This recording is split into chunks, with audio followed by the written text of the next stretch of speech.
안녕하세요. 아주 쉽게 설명하는 왕만두 PD의 왕만두입니다. 12월 18일에 공개된 드라마 중에 스위트 홈이라는 드라마가 있습니다. 웹툰이 원작이고 이응부 감독님 혹시 아십니까? 이분이 만든 드라마가 태양의 후예, 도깨비 이것을 감독하셨던 분입니다. 여기에서 신뢰가 팍팍 가지 않습니까? 캐스팅 역시 캐릭터에 딱 맞는 배우들이 섭외가 되어서 관심이 집중되고 있는 영화 같은 드라마입니다. 저는 이 드라마를 보는 내내 빠른 전개와 편집으로 눈을 떼기가 정말 힘들었습니다. 시즌 1이 총 10편으로 구성되어 있는데 1편을 보기 시작해서 한 번도 안 쉬고 10편을 몰아서 봤는데요. 와, 이거 눈 빠지는 줄 알았습니다. 내용은 아주 간단합니다. 내용에 들어가기 앞서 구독과 좋아요는 저에게 많은 도움이 됩니다. 구독과 좋아요 감사합니다. 차현수라는 18살 학생이 사고로 가족을 잃고 재개발된 추진 중인 그러니까 그린홈이라는 아파트로 이사를 가게 됩니다. 학생은 자살을 하기 위해서 계획을 짜놓고 그날을 기다리는 중에 세상에 사건이 하나가 생깁니다. 사람이 괴물로 변하는 사건이 생기는데 여기에서 예고편만 보게 되면 꼭 좀비물 같은데요. 나오는 괴물은 좀비가 아닙니다. 좀비물 하면 한두 명이 아니라 떼거지로 몰려와서 달려드는 것 이게 상식인데 기존 좀비물을 생각하시면 안 됩니다. 좀비는 좀비 바이러스에 직접 노출되거나 상대방을 물어서 괴물을 만드는데요. 여기에 나오는 괴물은 스스로 괴물이 됩니다. 가만히 있다가 갑자기 코피를 막 쏟습니다. 막 졸도도 하고 그게 괴물이 되기 전에 전조현상이죠. 시간이 지날수록 의지가 약한 사람이 빨리 괴물이 됩니다. 괴물의 모습은 각자의 욕망과 갈등에 따라서 또 다르게 표현이 되는데요. 다양한 괴물을 볼 수 있다는 것이 이 드라마의 장점입니다. 개성이 워낙 강해서 떼거지로 몰려다니지 않고요. 같은 괴물이든 사람이든 닥치는 대로 공격을 합니다. 그래서 좀비물을 상상하지 마시고 보시는 것을 추천합니다. 자, 그러면 캐릭터로 넘어가서 차현수는 학교에 비정상적인 일진이 있습니다. 정말 상식을 벗어나는 그런 일진, 완전 또라이인데요. 그 학생을 잘못 건드리면서 쥐어 터집니다. 막 일이 꼬이고 그러다 보니까 가족도 잃어버리고 은등형으로 생활을 하고 있는 찌질이 캐릭터입니다. 자살을 하려고요. 계획까지 잡으면서 그날만 기다리고 있는데 사건이 발생을 하는 거죠. 베이스 치는 여자 캐릭터 윤기수는 아파트에 이사 온 지 얼마 되지 않았습니다. 그러다 보니까 많은 사람들은 모르죠. 그래서 이웃 사람 중에 정재헌을 만나게 되는데 교회를 열심히 다니는 학교 교사입니다.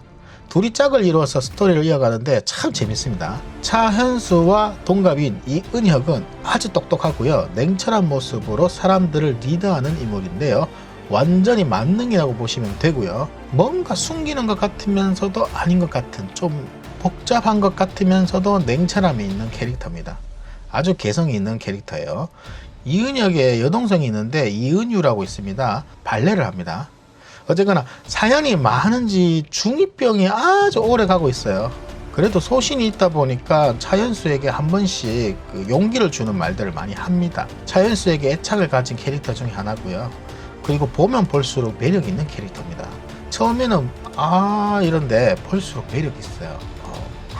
그리고 이시영 씨가 서희경 역할을 맡았는데요. 특전사 출신의 소방대원입니다. 어마무시한 피지컬을 자랑하면서 극중에 나오는 모습 하나하나가 와, 이게 감탄사가 나와요. 몸매 관리를 어떻게 했길래 우와 정말 엄청나게 하셨을 것 같다는 감탄사가 나옵니다. 와 이럽니다. 그런 모습이 그게 좀 초반에 좀 많이 나오는데요. 캐릭터에 집중을 하려고 그랬던 것 같은데 좀 지나고 나면은 아주 길고 두꺼운 옷만 입고 나오는데요. 정말 안타까운 편상욱이라는 캐릭터는 완전히 괴력의 사나이고요. 살아있는 좀비 같은 존재입니다. 초반에는 원수 잡으러 온 것 같기도 하고 사채업자 같기도 하고 하여튼 한 사람만 따라다니는데요. 편상욱에게 걸리면은 지옥을 보게 될 정도로 정말 악독하고 강한 캐릭터입니다. 이 외의 인물들도 각자의 자리에서 스토리를 이어가는 감초 역할을 아주 잘 해주고 있는데요.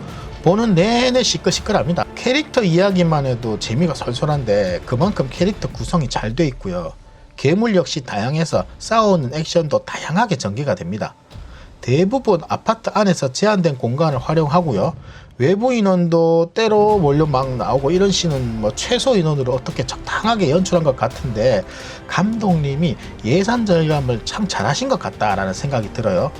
좀 어설프기도 합니다. 이런 드라마는 좀 솔직히 개연성을 좀 연결해서 하기에는 좀 아쉬운 점이 좀 있습니다.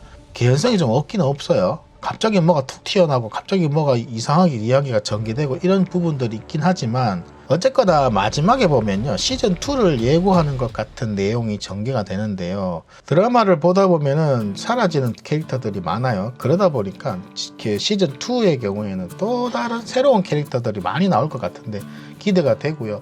또 아파트라는 환경에서 벗어나서 또 어떤 환경에서 이야기가 전개될지 참 궁금하기도 합니다. 개인적으로는 킹덤을 능가하지는 못한 것 같지만 한국 드라마가 뭐 이런 쪽으로 많이 발전하고 있다는 게 참 눈에 띕니다.